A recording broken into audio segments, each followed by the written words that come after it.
Organisation des tribunaux québécois et des tribunaux canadiens. Donc, tout d'abord, chaque type de tribunal y a son propre champ de compétences. Les deux tribunaux ont une organisation politique qui comporte quelques ressemblances, similitudes.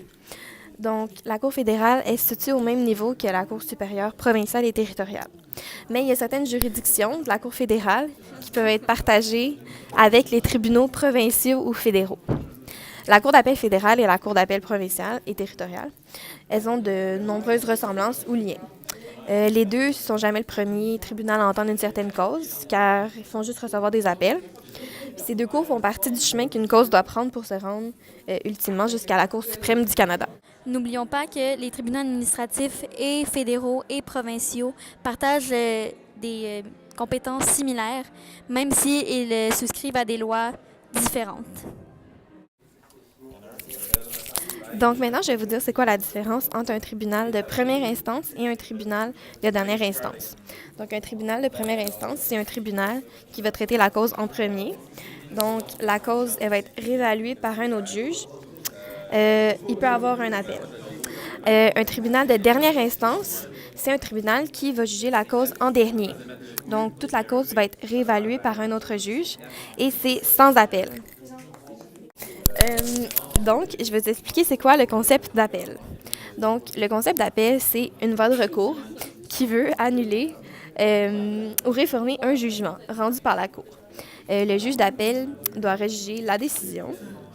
Il peut infirmer la décision complètement ou bien partiellement. Il peut également modifier les motifs sans que le dispositif de la décision change obligatoirement. Donc, si on est insatisfait de la décision d'un juge, on a le droit d'aller en appel. On peut prendre exemple de l'affaire de Guy Turcotte.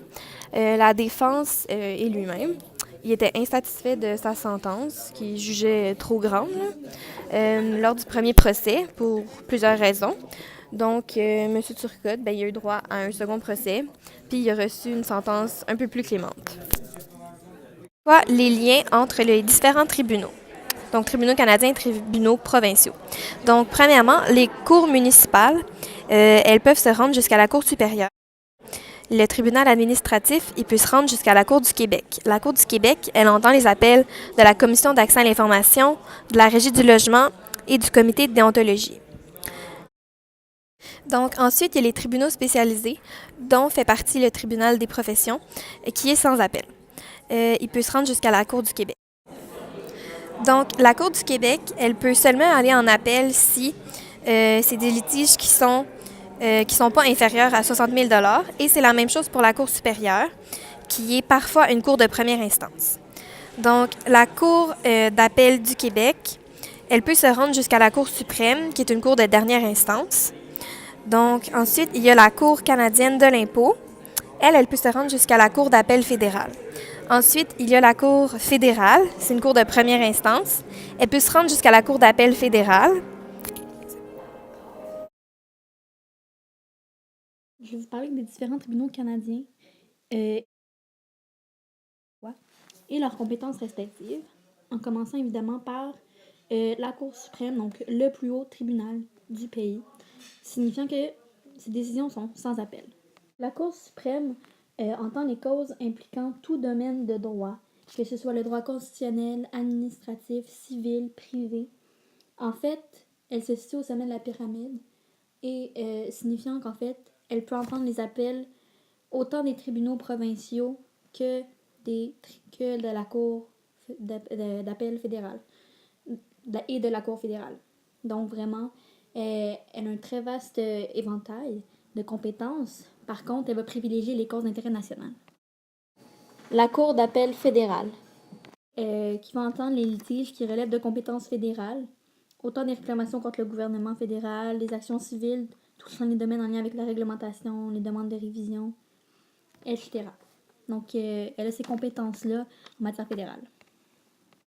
La Cour fédérale. Elle peut disposer de litiges en matière de droit fiscal, de droit maritime, de droit de l'immigration, des droits autochtones, du droit carcéral et plus encore.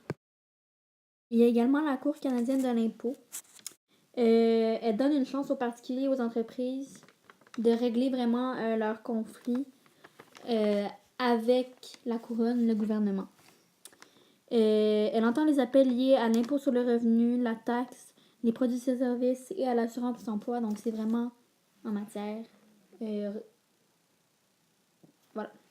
Il y a également les tribunaux administratifs fédéraux qui souscrivent aux lois fédérales et sont responsables, en fait, de faire des recommandations, d'octroyer certaines subventions,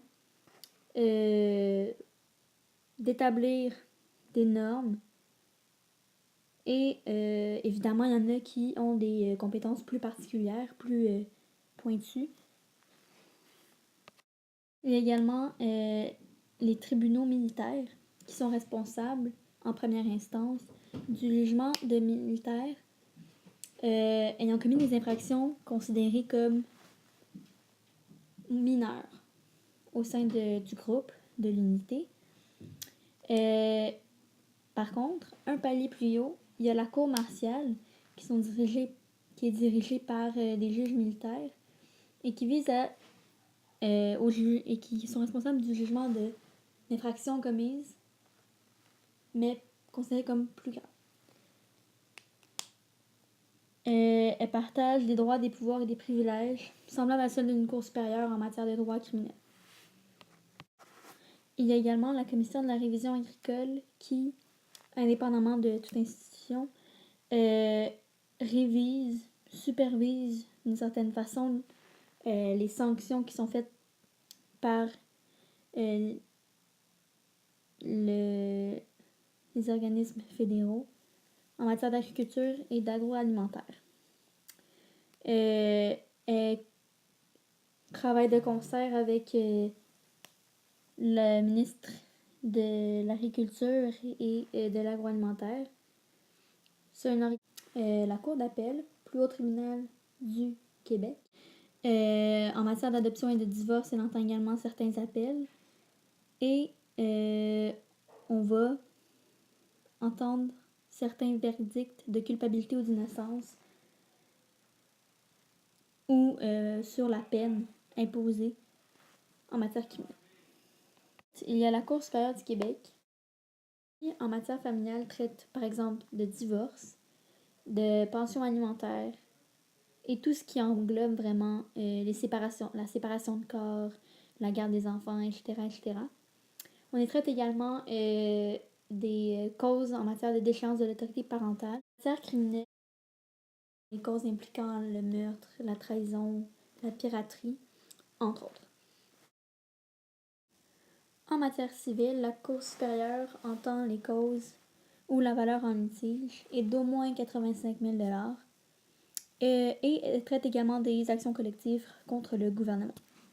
La Cour du Québec qui, en matière civile, entend les causes où la valeur en litige est inférieure à 85 000 $.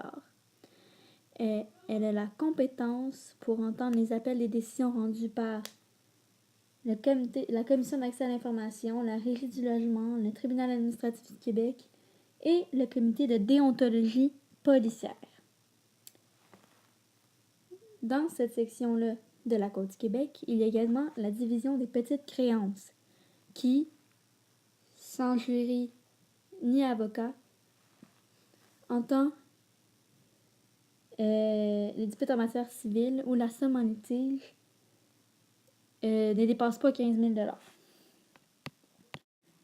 Elle entend également certaines demandes portant sur les affaires municipales et scolaires. En matière criminelle et pénale, la Cour du Québec a autorité pour entendre les poursuites prises en vertu du Code criminel. Il entend également les causes où l'infraction commise par l'accusé est dite moins grave dans la mesure où il n'a pas se présenter devant un juge et un jury. La Cour du Québec va entendre les causes où la protection de la jeunesse est impliquée et va également, en vertu de la loi sur les jeunes contrevenants, juger les jeunes de 12 à 18 ans ayant commis des infractions. Il y a également les tribunaux spécialisés qui englobent Premièrement, le tribunal des droits de la personne, qui va traiter des litiges en matière de discrimination et harcèlement, l'exploitation de personnes âgées ou handicapées et les programmes d'accès à l'égalité. Il y a aussi le tribunal des professions qui va prendre en appel les décisions rendues par les comités de discipline des 43 ordres professionnels, régis par le Code des professions. Donc, les décisions sont souvent sans appel. Par contre, il y a certaines décisions qui sont prises autres que disciplinaires, qui concernent l'état psychique d'un professionnel, qui pourrait Il y a dernièrement le tribunal du travail qui, en vertu du Code du travail, va entendre en première instance, pour lequel il y a compétence exclusive, les poursuites intentées pour les infractions au Code du travail et diverses lois en lien avec le monde du travail. Il y a également le tribunal administratif du Québec qui partage certaines compétences avec le tribunal administratif fédéral. Plus précisément, il entend les recours déposés contre les décisions administratives. De plus, il y a les cours municipales qui, en matière civile, s'occupent surtout de réclamation de taxes et en matière pénale, s'occupent du jugement de règlements municipaux et du code de sécurité routière, entre autres. Donc, à présent, je vais vous parler du droit civil versus le droit criminel. Donc, premièrement, le droit criminel, ce que c'est au Canada, un système de droit qui est basé sur la common law, donc davantage semblable au droit criminel anglais, et qui régit les rapports de droit public, en vertu duquel une personne commet un acte qui contrevient au code criminel. Cela oppose donc l'accusé, innocent jusqu'à preuve du contraire, à l'État.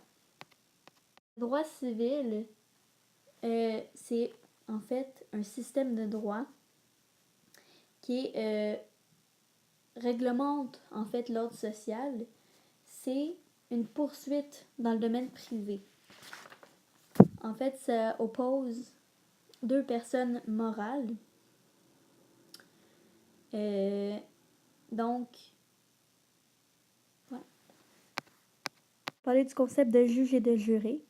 Donc, dans un procès d'ordre criminel, le jury est composé de 12 jurés et ces personnes-là sont responsables de rendre un verdict lors du procès et ils doivent tous être d'accord avec les décisions rendues, donc pas de doute imminent. Dans un procès d'ordre civil, seulement 6 jurés sont nécessaires et ils n'ont pas obligatoirement à être en accord par rapport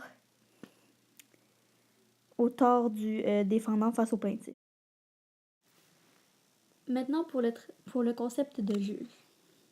En fait, le travail de juge consiste non seulement à procéder au jugement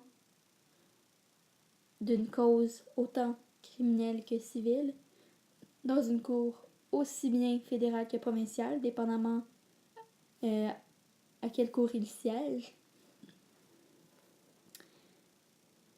mais elle consiste aussi à délibérer dans certaines situations avec un jury des causes qui vont être entendues, donc du verdict qui va être énoncé.